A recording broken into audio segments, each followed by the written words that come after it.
Statewide statistics showing minorities, particularly African Americans, are more significantly impacted now by this virus. Our Angeline McCall has a breakdown of those numbers. This morning, while talking on Sirius XM radio, Governor Whitmer addressed what she called the cost of inequity. Now, while no one is immune to COVID-19, we have seen higher rates of contraction amongst minority groups, particularly African Americans.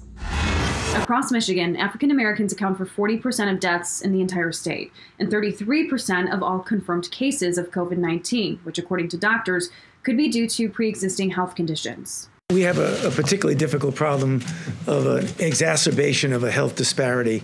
We've known literally forever that diseases like diabetes, hypertension, obesity, and asthma are disproportionately afflicting the minority populations, particularly the African Americans. Breaking it down locally, in Muskegon County, the numbers show a similar story, with 43.9% of all confirmed infections contracted by African Americans. Really, sadness, concern, alarming.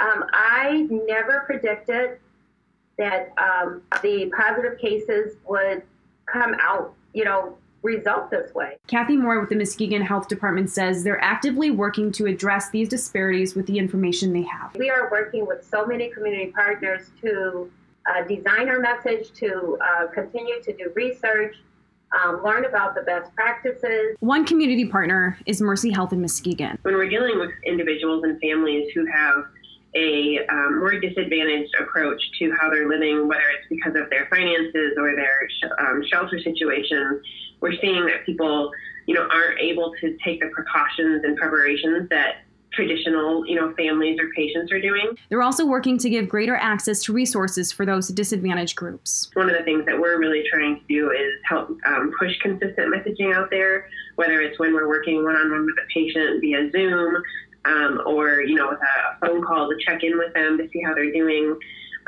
really just making sure that they have access.